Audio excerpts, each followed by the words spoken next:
Hello friends, welcome back to I Like Reddit channel. Today we have 3 stories out of some different subreddits, including Prorevenge, I Don't Work Here Lady, and Petty Revenge. Let's begin. Our first story is by Scott3496. Cancel me leave? Say goodbye to your promotion. Error in title should read cancel my leave, say goodbye to your promotion. I used to work in a disability shared accommodation agency. It's a job where you support 4 to 6 people with disabilities who share the accommodation. It's shift work, 2 clients per staff member during the day, 1 staff member on sleepover leave at night. The rosters are 4 weeks rotating rosters. I was employed as a 0.75, meaning I worked 75% of what is considered full-time, equating to 57 hours a fortnight. Working shifts suck, but the pay was good. I was working in a house I'll call Sunup. Sunup had 4 residents and 7 workers. Each house had a house supervisor. They reported to a cluster manager who managed 6 houses. Cluster manager reports to the CEO. By company policy, leave requests are first in, best dressed, meaning they need to be put in your leave early to ensure that you get it. I was transferred to Sunup from a 6-client house due to my qualifications and a situation I can't legally disclose. I worked for the first year, got to know the staff, clients, house supervisor, etc. There was an obvious click between 4 staff members. Each school holiday, 3 would apply for leave and 1 would call in sick with a medical certificate covering the same amount of time. They would always rotate who was sick to hide what they were up to. They were friends outside of work who would party together. After a year, the house supervisor fell sick and one of the clique members, Karen, was appointed acting supervisor and it went to hell. She tried reducing my hours and giving extra time to a friend. I pointed out that I'm contracted for 57 hours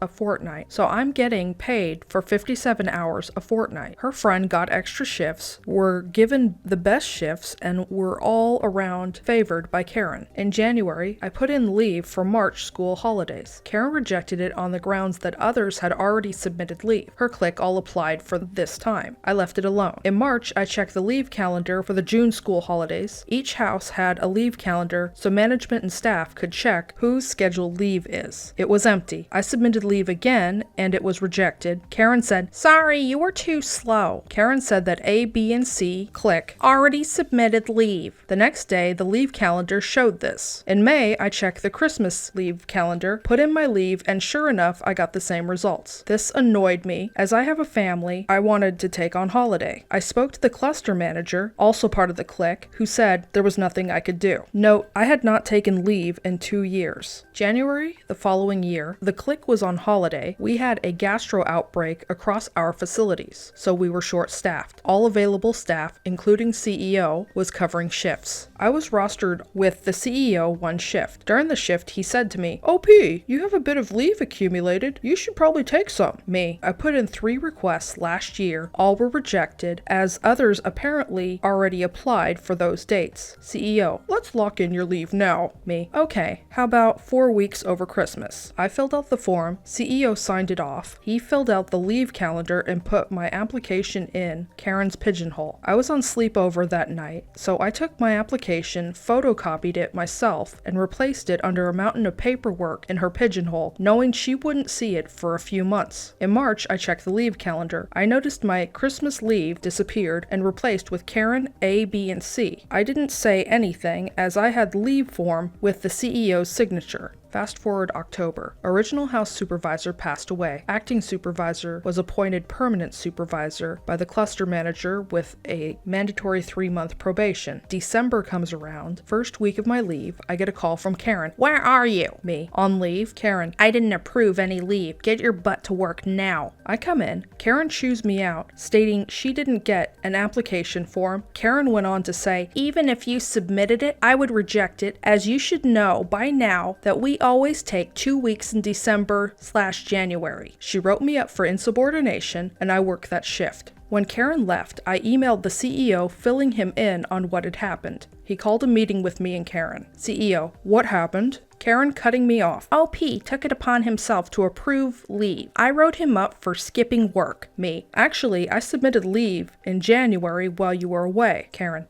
"No, you didn't." CEO, "Yes, he did. I approved it and added it to the calendar." Karen, we already have 4 staff booked on leave. CEO, show me the leave form. Karen, I destroyed them. Me handing Karen my copy of the form signed by the CEO. CEO, OP is on leave. I'm going to sunup and I'm investigating this situation. OP, my apologies. Go home. I'm extending your leave by an extra week. I go home, I come in 4.5 weeks later to be told that Karen lost her promotion and she's on thin ice. CEO found out that Karen had been rejecting leave requests. She shredded my request without looking past the dates. She deleted my leave from the calendar. The CEO told Karen that this is bordering on fraud. The CEO also separated the clique to different houses. He changed the leave policy to state that he must sign off leave requests, in addition to the house supervisor and the cluster managers. He ensured that all staff had access to prime leave dates. Karen was fired 2 weeks later for failing audit requirements. Edit for spelling. Edit 2. To clarify why the CEO did grunt work, funding bodies stipulated that during the day, one staff was required for every 2 clients. We were short-staffed across the board. There was a lot of juggling staff. All staff employed with the company, not on leave, was working in the houses, including the CEO, cluster managers, administration. They were rostered on with qualified staff who took the lead. The CEO had social worker qualifications, social work experience, but no support worker experience. It was an extreme situation that could see funding withdrawn. The reason why he extended my leave by a week is because this incident took place on a Monday. The CEO meeting took place on a Wednesday or a Thursday. I can't remember exactly. As I worked Monday, I got called in for the meeting and I wouldn't have gotten my full 4 weeks. The thing that's amazing about this story is that Karen wouldn't have gotten caught if she had just let people take a few weeks off here and there. She would have been able to just continue on with this little racket that she has with her friends. But the problem with a Karen, or a person like a Karen, is they can't help themselves as far as having the power and lording it over other people. And I'm glad that the OP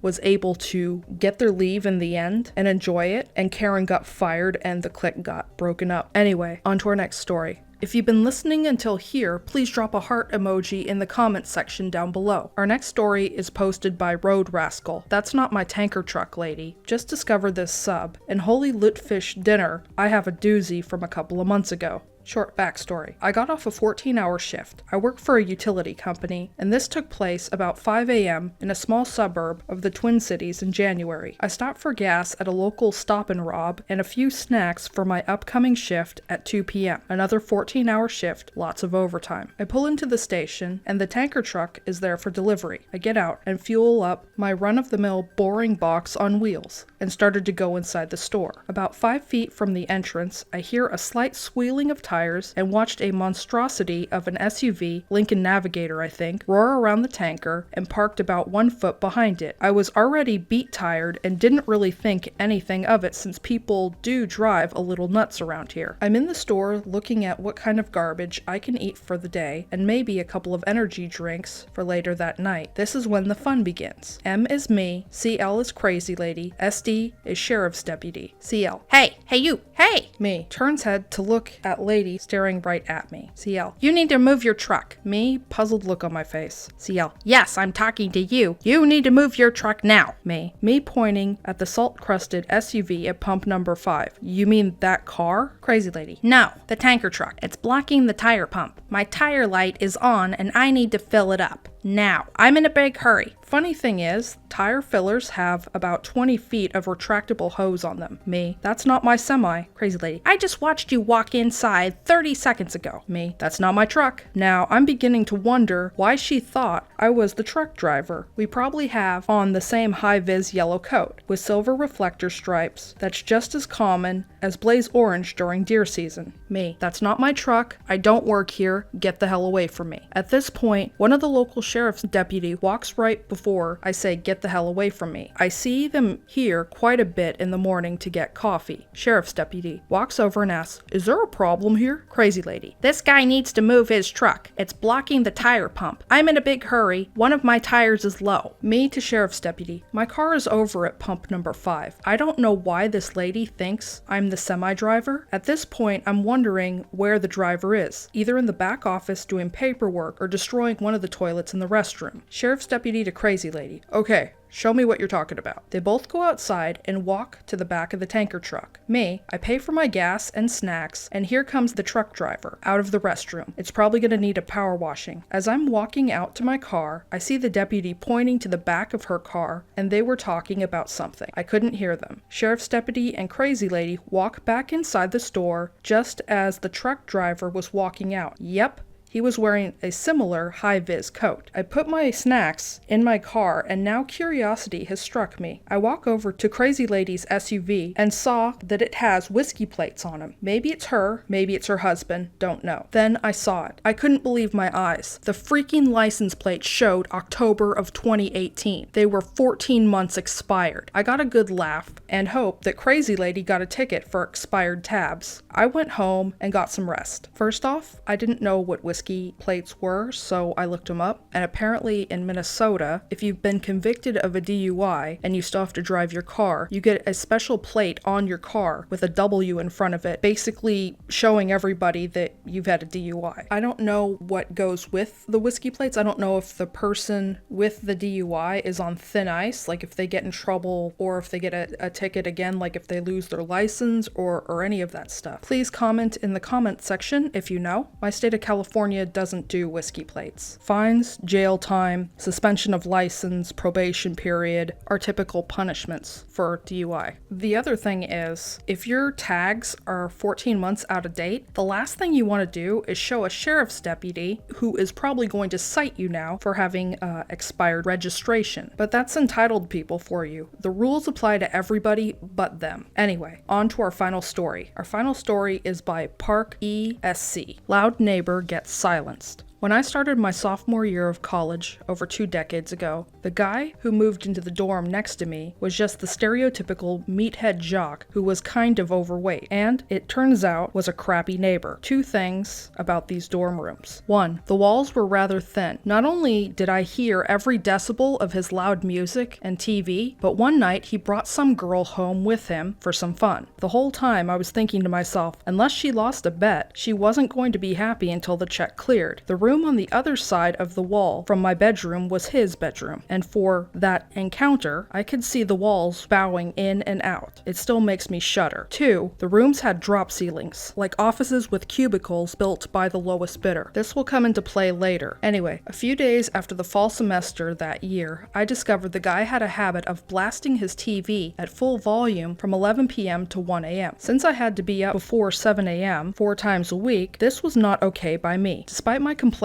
to the ineffectual RA, nothing happened. At first, I decided to counter this by putting a couple of large speakers against his bedroom wall and blasting songs like Just One Fix by Ministry every morning beginning at 6 a.m. Somehow, he didn't ever confront me or change his TV habits. He just continued his late night noise pollution. One afternoon, I decided to investigate what was above the drop ceiling in my bedroom. After moving a few tiles, I saw the coax cables for every dorm on this floor, and they were labeled with room numbers on the little tabs every 4 feet. Jackpot. Also, I'd like to note that I had a part-time job at Radio Shack at the time. Pretty sweet gig for a few reasons, so I finagled a couple of tools, a coax cable stripper, a crimping tool, and a couple of cable connectors, and a female-to-female adapter to connect 2 cables together. I went home, cut the cables for my neighbor's room, stripped each end, and crimped on new cable connectors. Then I connected these together with the female-to-female adapter. Then I waited until later that night. Like clockwork, the TV went on full volume. I stood up on my bed and slowly unscrewed one of the connectors, just enough to cut off the signal to his room. The sound of loud static became the most satisfying thing I've ever heard. It was then followed by, "What the freak?" on the other side of the wall, and then a lot of shouting, swearing, and banging on an innocent TV set. 30 seconds later, I screwed the connector back in. "About time, POS."